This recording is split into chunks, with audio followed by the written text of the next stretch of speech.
Hello everyone and welcome to the webinar. My name is Josh McDaniel. I'm with the Wildland Fire Lessons Learned Center, and I'll be hosting the webinar today and moderating the question and answer session.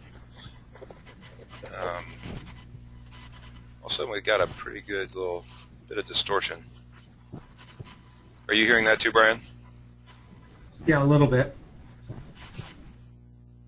Oh, can you hear me? Yeah, the distortion stopped when I turned my mic off, so I'll turn it off until you pass it over to me. Okay. All right. Well, so first I want to make a couple quick announcements before we start the presentation. Just as always, point out that this is a regular webinar series. There's 3 organizations that are involved in co-sponsoring it: the International Association of Wildland Fire, the Wildland Fire Lessons Learned Center, and the Joint Fire Science Program. We have a few webinars upcoming on the schedule. First, the next one up is on March 31st, and Matt Busey is going to be talking about the impact of fuel reduction practices on soil health. And then in April and May, we'll continue with sort of a theme series we've been going through for the last couple months on extreme fire behavior. And on April 30th, Scott Goodrick and Jason Forthhofer will be speaking on vortices and wildland fire. And then in May, Marty Alexander and Miguel Cruz will give a presentation on crown fire behavior in conifer forests. Okay, so today the presentation is part of that extreme fire behavior series, which is part of a synthesis report that was produced by JFSB, and I'm sure Brian Potter, the presenter, will be explaining that here in just a bit. First, a couple quick notes though. For questions, if you have a question, type it into your questions box down below, and the quicker you get it in, the better chance we'll get to it. Last time, Brian had a lot of questions. I think most questions we ever had, and we had to sort of cut it off eventually. So get your questions in early, and the better chance we'll get to it. Also, the webinar is being recorded.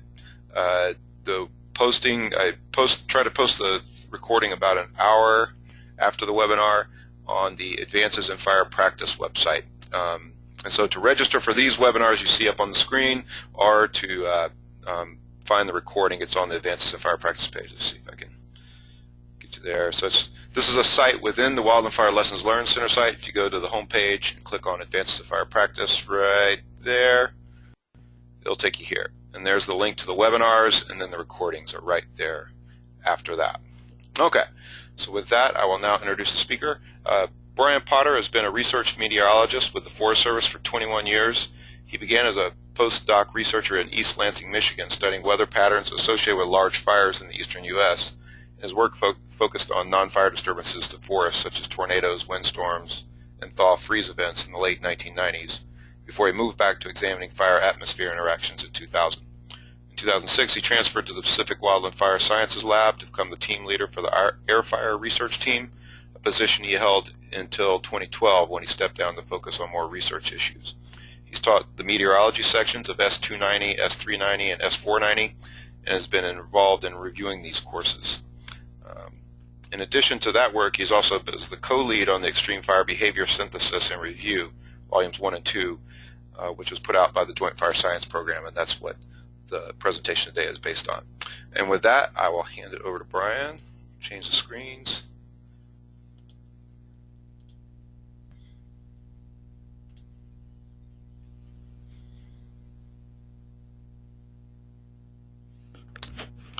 Brian, you there? I am here. Okay, the distortion's gone. Can you hear me? Yep. All right. Thanks, Josh. So, as he said, this presentation is on spot fires or spotting, and it is part of the overall project titled Synthesis of Knowledge of Extreme Fire Behavior, Volume 1 for Fire Managers, that was funded by Joint Fire Science Program. This in Volume 1 would reflect Chapter 6. And to start with, I want to talk a little bit about the definition of extreme fire behavior.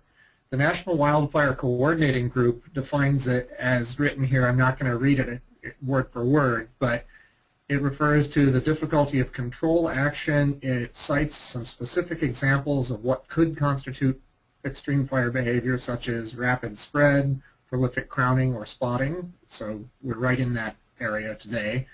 Fire world, strong convection column, and it says low predictability and erratic behavior.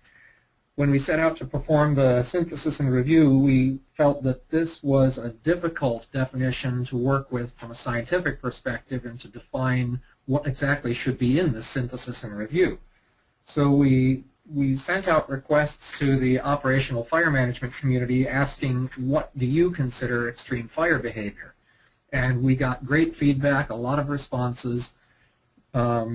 Many of them were specific details, and we took about a half a day sitting together in a room and tossing out the examples and going through the list and everything and discussing them.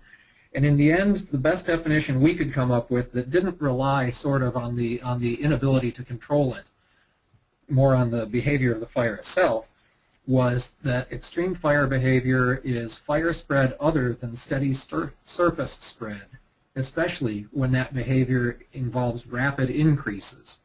So that's what we're going to go with today, and what set the context for this review. Spotting immediately fits two of those criteria quite well. It's not steady, and it is not specifically surface. So I'm going to go over three general areas in the presentation. We're going to go through the spotting process. We're going to talk about management tools, and we're going to talk a little bit about knowledge gaps. Now, I'll start by noting that George Byram, one of the early fire atmosphere researchers in the Forest Service, referred to spotting as the worst behavior characteristic, both from the standpoint of fire suppression and the effect on fire intensity. And in my webinar a couple weeks ago on plume dynamics, I think I said that plume dynamics is the most difficult part of fire behavior to study in the field. I think I have to backtrack on that a little bit because plume dynamics feeds into spotting, and we know even less about some of the pieces of spotting. So I would say spotting is now the worst part of studying fire behavior, or the most difficult, and that I would add it to Byram's list here, not only from the standpoint of fire suppression and effect on fire intensity, but also in terms of hard to research. And I'm going to start with giving one example of the kind of thing that spotting can do. I love this example because it's well documented, and the report is well written as well. It's a kind of a good read. This was the Polo fire that took place on March 7th, 1964, just outside of Santa Barbara.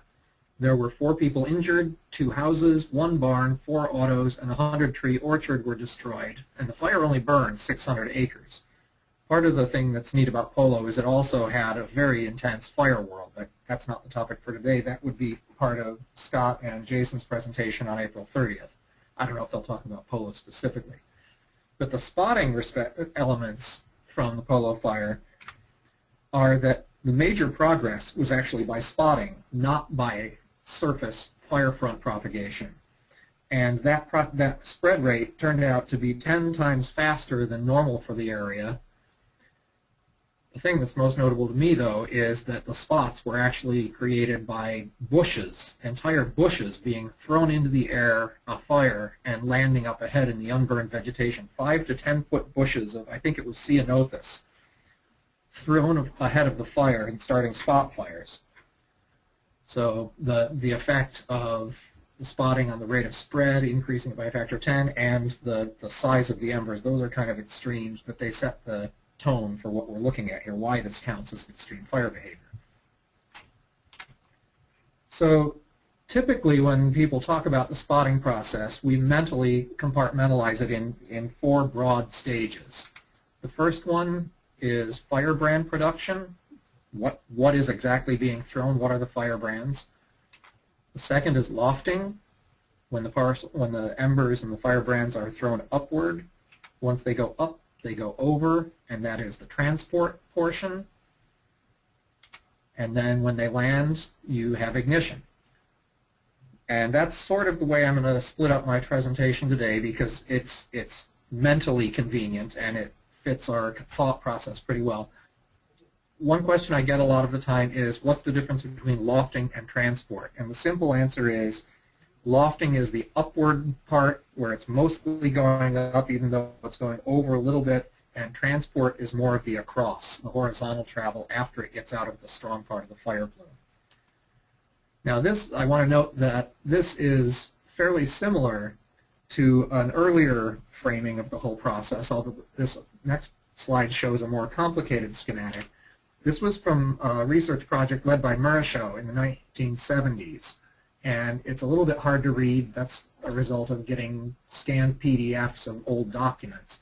But from left to right, it describes fire, and then these two ovals represent two different types of lofting. We have convective column, two-dimensional, he called it, convective column vortex, but both of those are part of the lofting. And so that's the Firebrand lifting mechanism. Then you have the Firebrand in-flight burning, the Firebrand trajectory, which is the whole question of transport, and that splits in his mind into two separate questions. One is if you have a flaming firebrand that's flaming at impact and then you have ignition, or if you have a firebrand that's glowing on impact and then you get ignition. But either of those in Murashow's work led to what was supposed to be a spot fire statistical model that told you something about the probability of a number of firebrands landing at a given distance from the fire, the main fire front. And these, you notice these are color-coded, and again, I know it's hard to read. The red ovals indicate areas Murashow felt had no previous work, so nothing about lifting mechanisms, nothing about what to do when the firebrands are glowing when they impact the ground, and there was no integration to tie the whole model together. Murashow felt that some work had been done on vortices, firebrand burning in flight, and ignition after glowing impact. The other ovals are areas that he felt were sufficiently known that someone could at least make a start on a firebrand and a spotting model. And I want to point out that they actually came up, after about 10 years research, they came up with most of the pieces of this, except a couple of them, including the one that comes to mind right now, is the convective column vortex for lofting. But that model is nowhere to be seen. I don't know what happens to it. Okay, so let's start with firebrand production. Firebrands can be any of a number of parts of the vegetation. Commonly we see twigs, seeds or nuts or pine cones or pieces of pine cones, leaves or needles, bark. Often the firebrands are pieces of the vegetation that were partly burned already when they broke off, and maybe the partial burning made it easier to snap off, for example, a piece of a pine cone rather than the whole thing. The type and nature of firebrands that you get depend heavily on the species of the vegetation. I'll say right now that I hand the award for most prolific spotting to the Australians with the eucalypts. They're like nature's best design for how to start spot fires. Large quantities of bark and gum nuts and other pieces of the trees get torn off in the fire.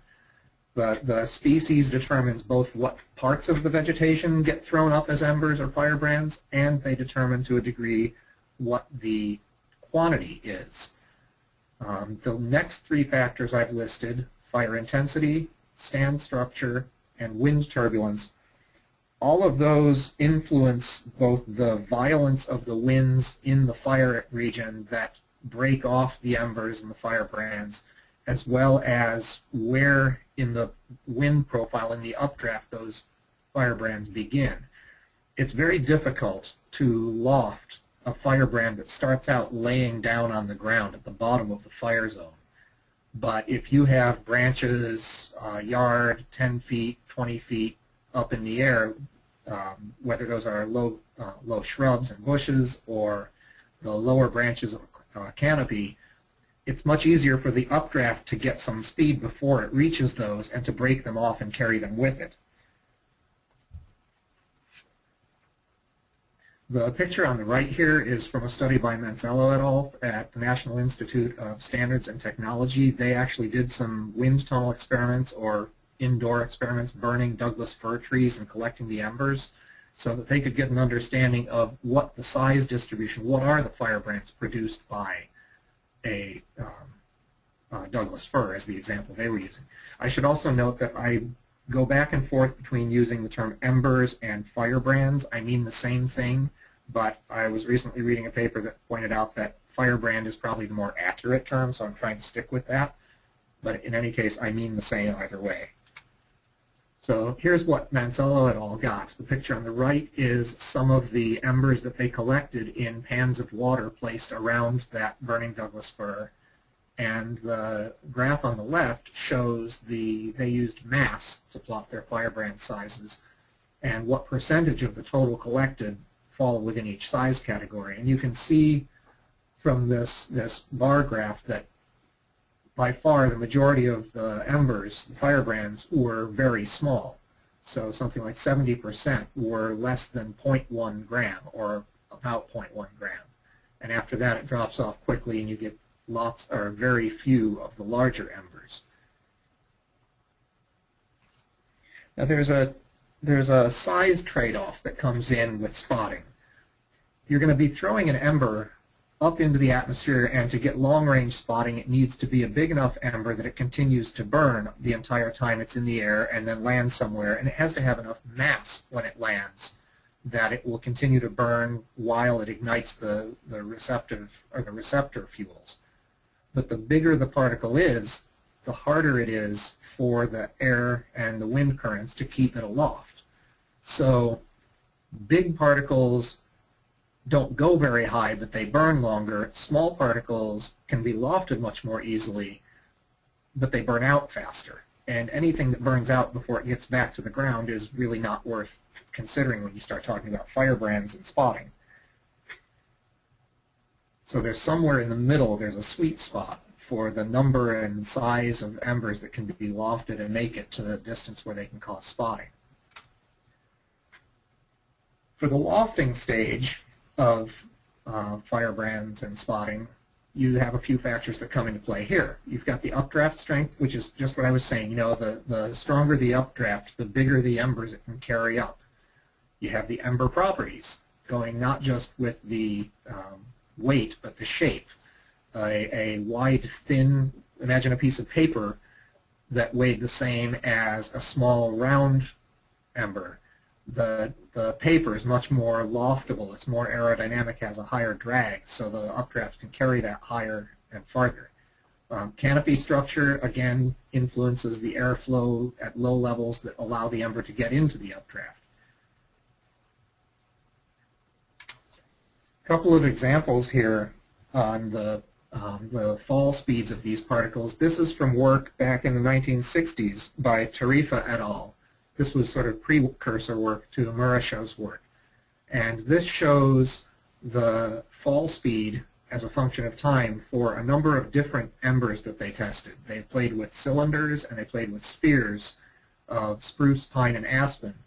And you can see, for example, the top curve represents a 22 millimeter diameter pine sphere that has the highest fall speed, so it would be the hardest to loft.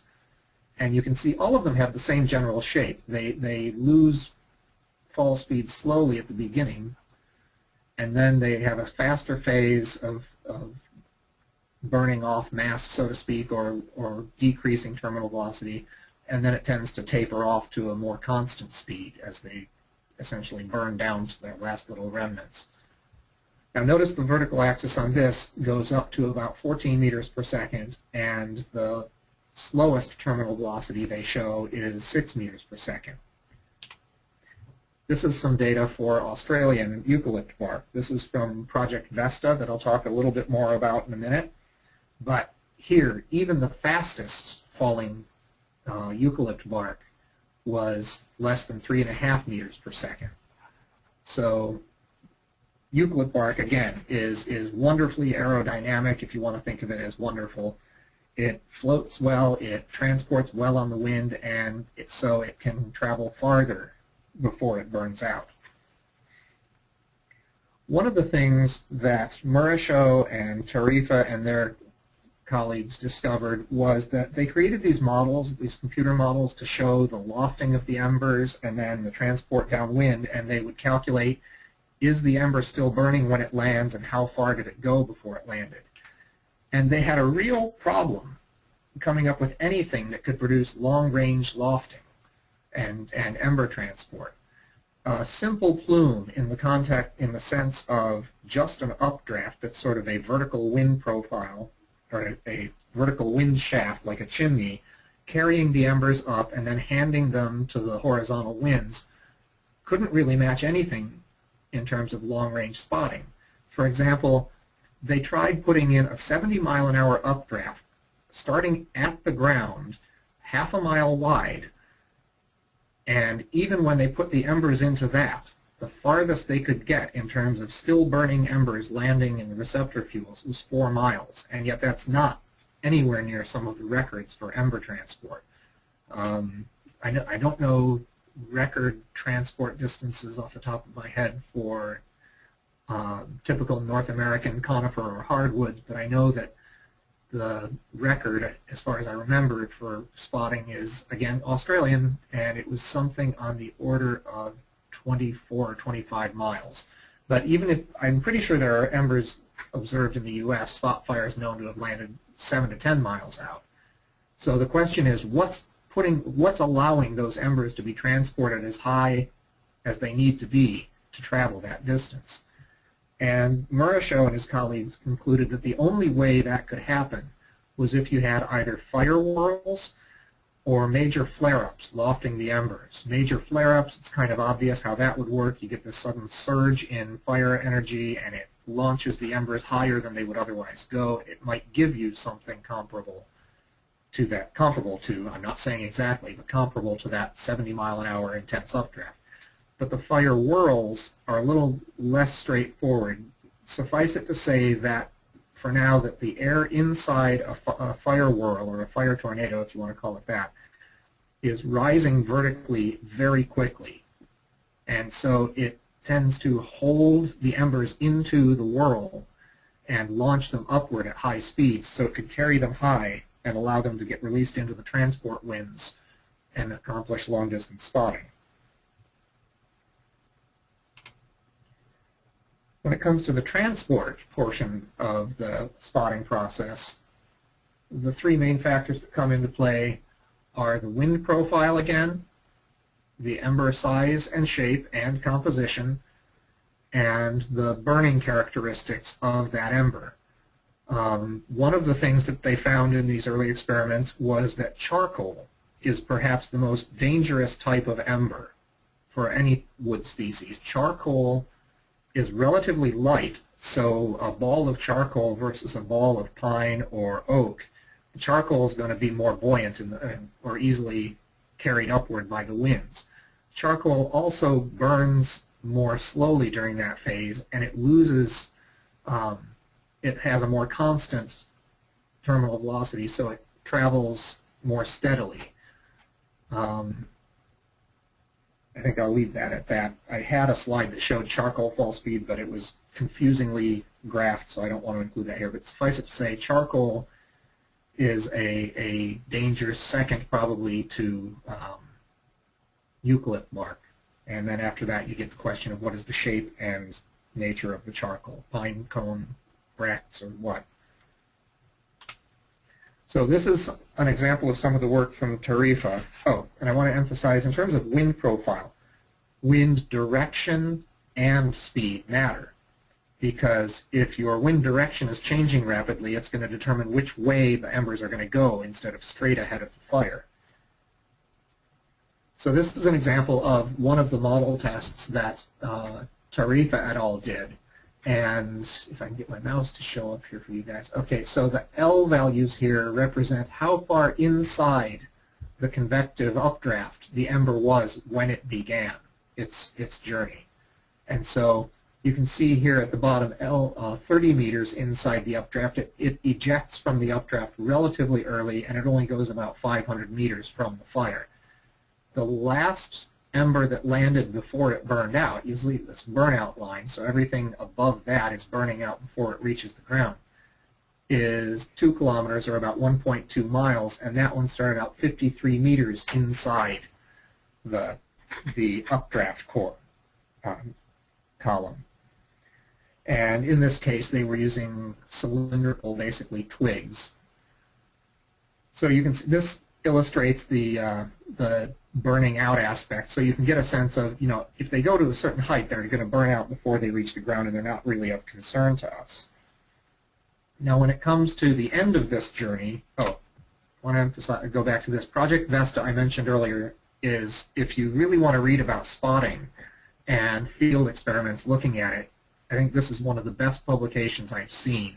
They have a lot of information about the burn units they looked at, different age eucalypt stands, they have wind profiles, lots of measurements of that, and they collected embers in a relatively clever way. They essentially stretched large strips of plastic sheeting across the wind direction downwind of the fire and let the embers land on the plastic sheeting and burn holes in it. So they didn't necessarily, in every case, collect information on the size of the embers that landed, but they did collect information on the number of embers that landed per unit area. And so here are 3 examples of that. This is from one particular burn. I believe it was a 22-year-old eucalypt stand. And the bottom graph shows the ember density starting or going across the wind 48 meters downwind of the fire. Then 88 meters is the middle graph, and 162 meters downwind. And you can see in the closer strip, they got more embers landing just left of the center line, and that persisted at the 88 meter mark, but by the time they got as far out as 160 meters, the embers were more or less centered downwind of the fire. And pay attention also to the density here of embers. It's number per square meter, and the lowest graph, the nearest to the fire, has a maximum of 9. The highest one, the top one, farthest away, is only 0.6.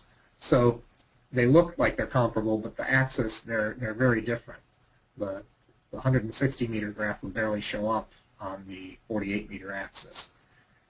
And they also show what this looked like if they plotted a contour plot. So the fire was at the bottom of the slide here, where I've got these red arrows, and the wind and the fire were traveling in the direction of the large arrow on the left. And you can see down around the 48 or so, here are the high concentrations. The maximum was a little over 8 firebrands per square meter, and then they taper off as you go north, and it also in this case tapered off as you went east. I'm using north and east, though I believe that was not the orientation of the fire. It may have been, but as you go away from the fire, they drop off, and in this case, as you go from left to right, facing downwind. And you can tell also that it's not like a uniform distribution anywhere. It's not like all across the fire you had the most embers at the fire line and then it dropped off smoothly.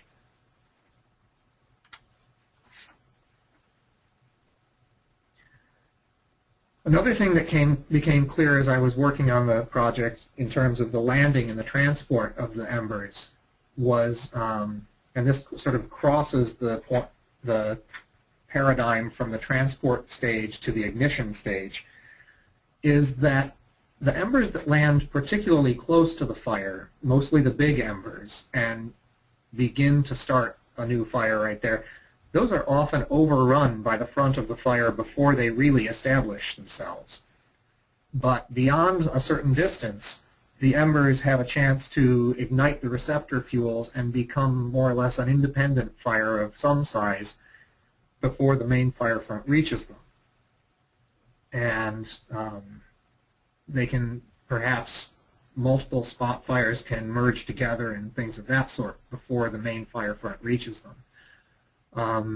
There seems to be, based on the field evidence, there seems to be sort of a split in there.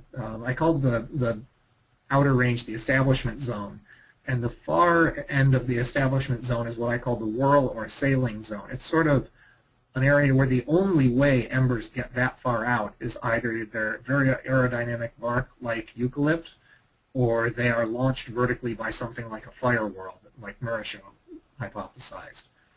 And there's kind of a dead zone, it seems, between the sailing zone and the nearer reaches of the establishment zone. You get sort of a decrease in embers as you move away from the fire and spot fires, and then further out you'll have sort of a local maximum where it picks up again.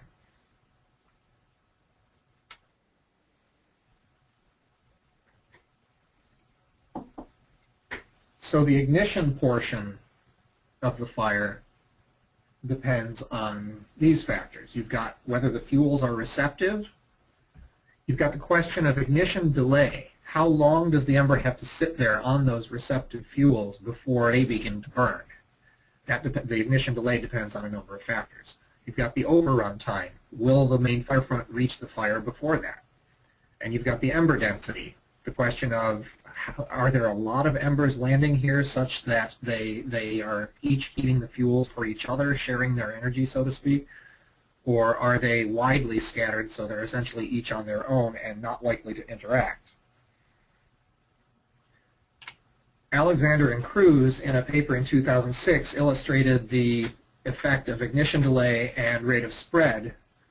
I should apologize that all the units on this are pretty much metric because most of the work in this comes from Canada and Australia. They show that how the rate of spread on the horizontal axis and the ignition delay time represented by these 5 different lines lead to a minimum separation distance between the fire front and the ember's landing location such that the ember would be able to establish itself before the head fire got there. So for example, if you took a 10-minute, that's this line here, 10-minute ignition delay and your rate of spread was 40 meters per minute, then the ember would have to land farther than about 740 meters from the main fire in order to establish itself before it got overrun. So this diagram and the equations that they produced can give you a sense of how far away those embers have to go before they can establish independent fires.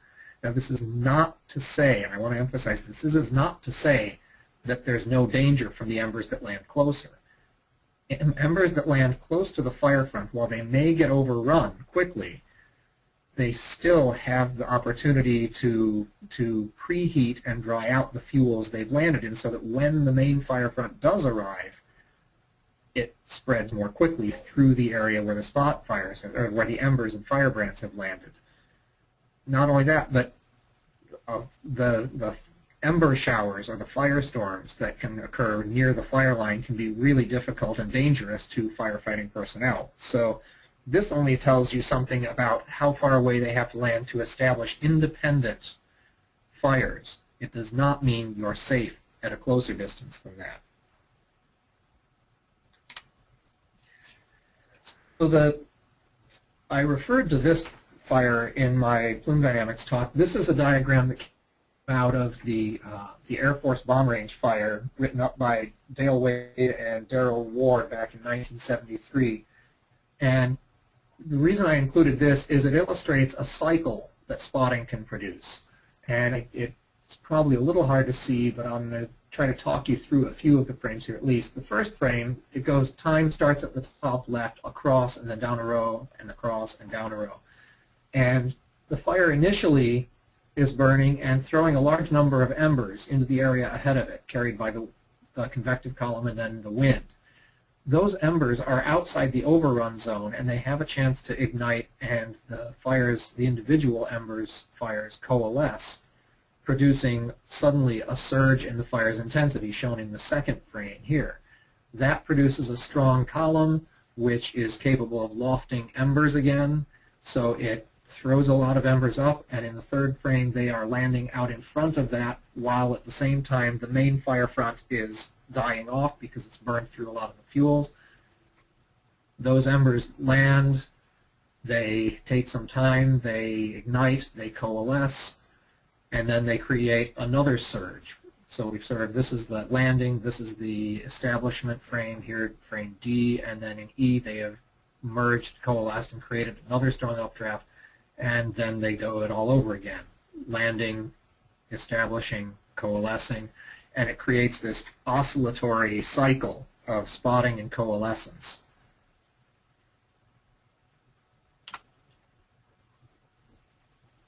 Another piece of work that looked at ignition and spotting that sort of ties the whole thing together was Wilson in Australia again in 1988 looked at grass fires with very sparse trees, eucalypt and melaleuca. They were looking at situations with winds at the 6-foot mark of about 2 to 15 miles an hour, and the way they expressed their results was the probability that a spot fire would breach the fire break based on the fire break width and the fire's intensity.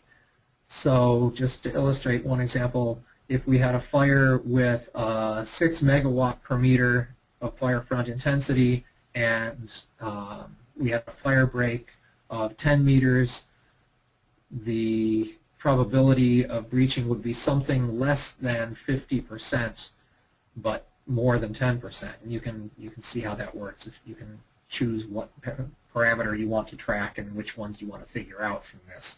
And this, to my knowledge, is the only work that looks at any sort of answer to the question, how big of a break do I need? That doesn't really fit in what Alexander and Cruz were doing, although I suppose you could try to use their work for that. So this is sort of the start of the part of the talk about management tools related to fire spotting. This is just a simple graph that you could use. Many people who work with fire behavior are familiar with the tools produced by Frank Albini back in the 1970s and 80s. There were 3 particular papers that he wrote, and each built on the others. The first one was a paper in 1979. It was designed to calculate estimated spotting distances for a small group of 1 to a maximum of 30 torching trees. So it wasn't for a continuous canopy fire or anything. In 1981, he modified that model or expanded it to allow spotting from slash piles or jackpots of fuel. And in 1983, he modified it yet again to try to include wind-driven surface fires with no timber cover. Now, in that part, I put an asterisk here because in that particular expansion, it depends on a hypothetical surface fire that goes through a pulsing behavior within the surface itself, sort of a wind gust driven model. And in his work, he stated, this hypothesis about the surges, crucial in the model's development, the model does not work if that isn't happening, is unlikely to ever be tested directly. And it has, to my knowledge, never been tested directly. So that's a caveat on Albini's fire spotting tools. And I believe Albini's tools predict the maximum likely spotting distance. That's the only measure you get. You get nothing about number of embers or how the number varies with distance from the fire. Now, if you're going to use Albini's tools, which they are in the Behave and Behave Plus tools, they are the spotting modules in that, you need to know this. They are not designed to work for a running crown fire. They are not valid for fires in heavy slash or chaparral under extreme winds. They do not include any representation of lofting from whirls. They assume a constant wind direction and speed increasing. Okay, let me restate that. I emphasized it wrong. They assume a constant wind direction, and they assume that the speed of the wind increases for several hundred feet above the fire. They do not include any consideration of terrain effects on the wind.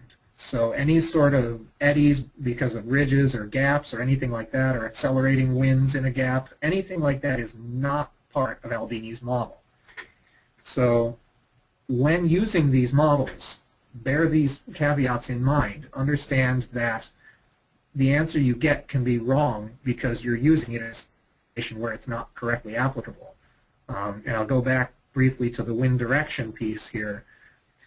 Winds in the northern hemisphere tend to rotate to the right as you go up in the lowest few hundred meters of the atmosphere. So there's an anecdotal, I don't know that anyone has actually gone and studied this, but anecdotally, spot fires tend to land a little bit more to the right of the main wind direction, the surface wind direction in the northern hemisphere, and a little bit to the left in the southern hemisphere.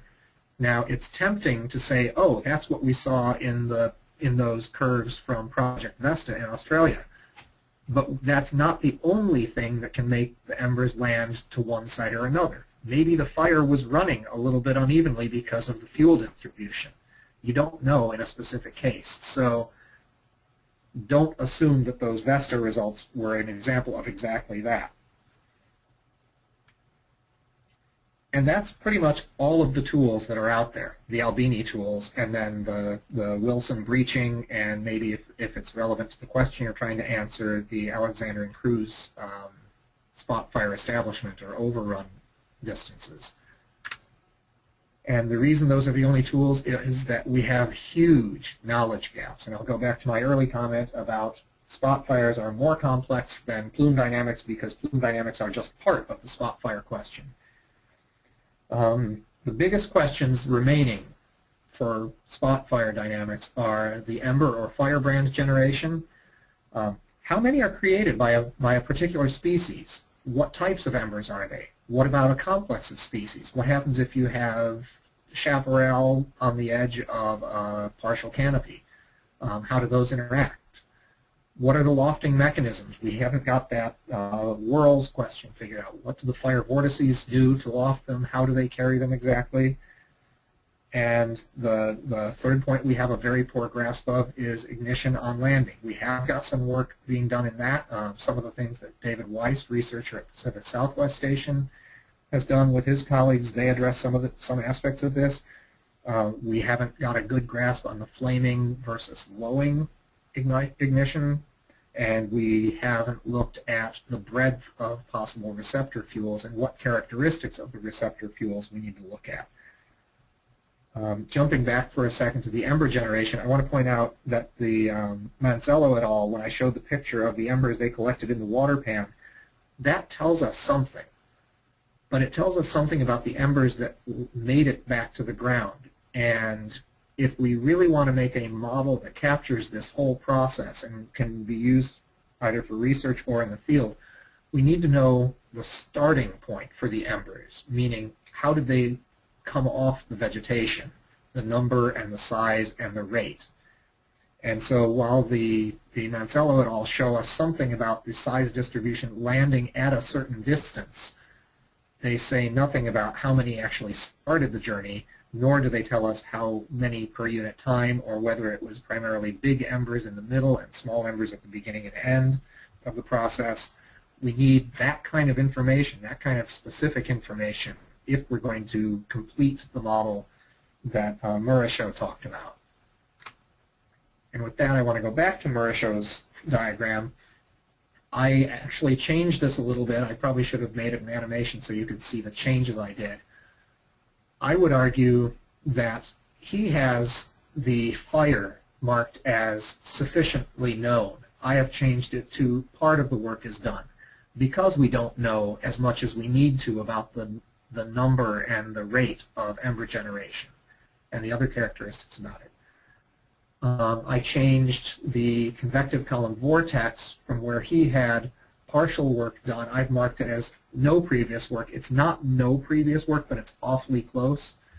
The models that Murasho and his colleagues produced included a representation of fire worlds, but the data you needed to initialize the model, the information you needed to know to tell the model to give you a prediction, were essentially unknowable in the field.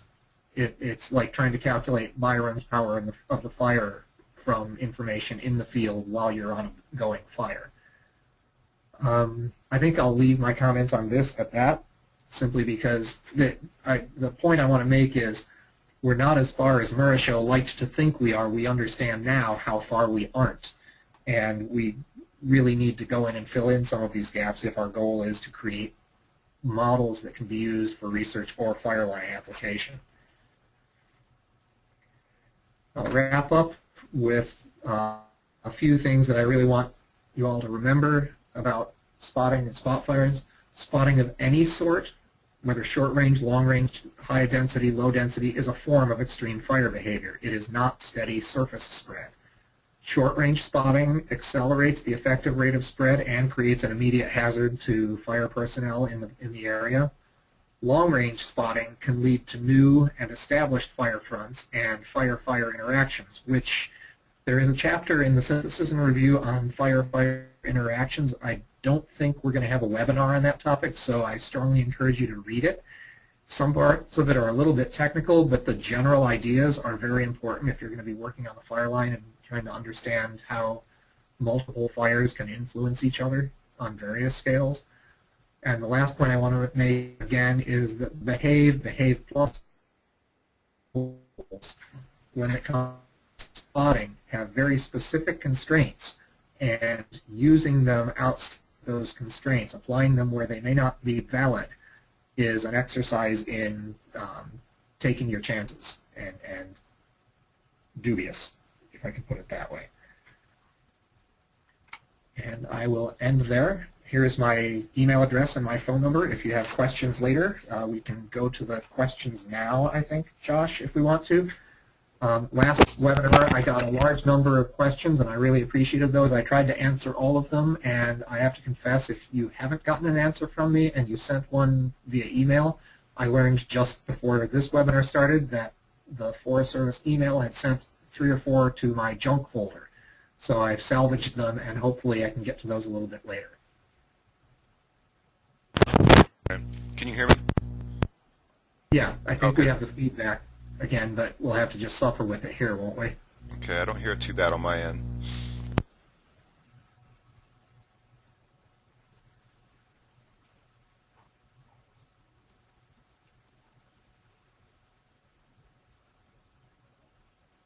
Are you there? Hear me? No, I can't right now. Now I hear static.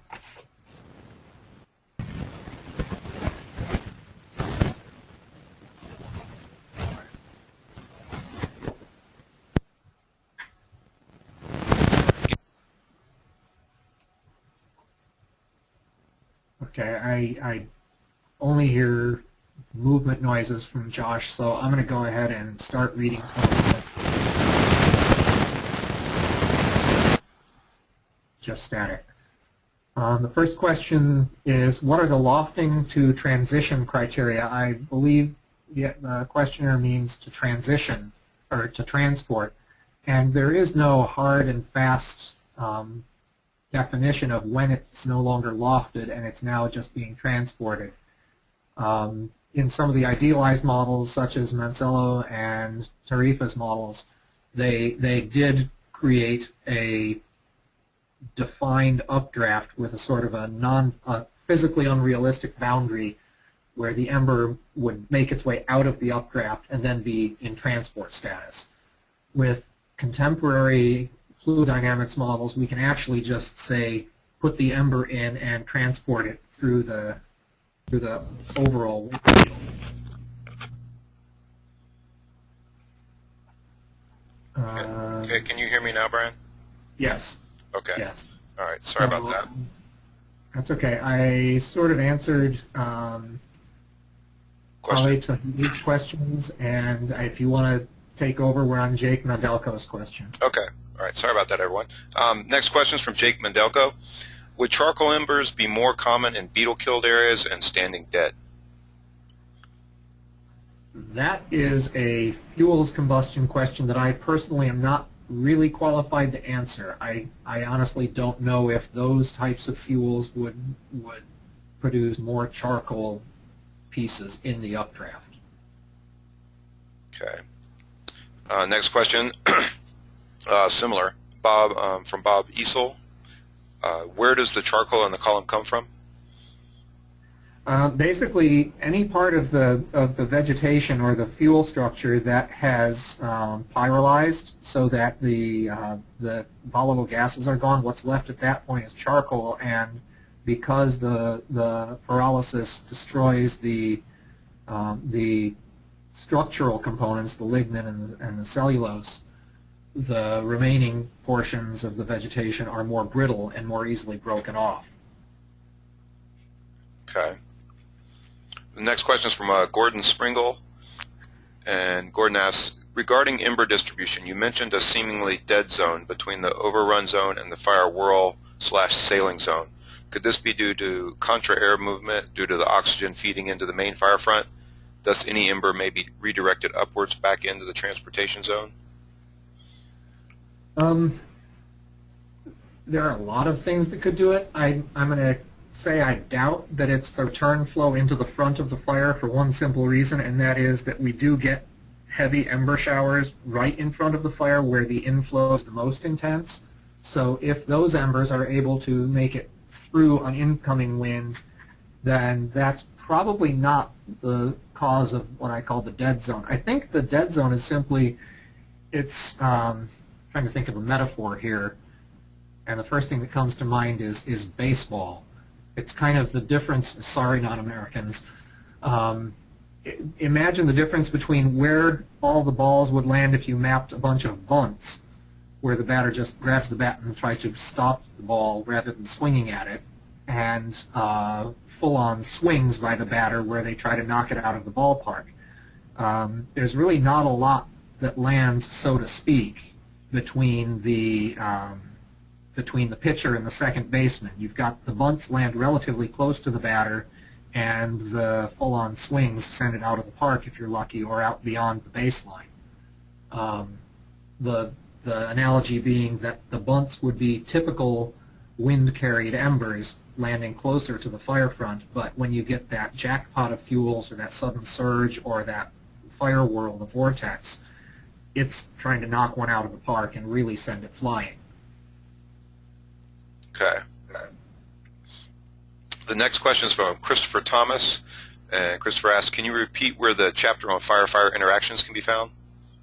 That is chapter, I believe it's 4. Hang on, I'm checking with the copy sitting next to me on my desk. Yes, it's chapter 4 in the synthesis and review.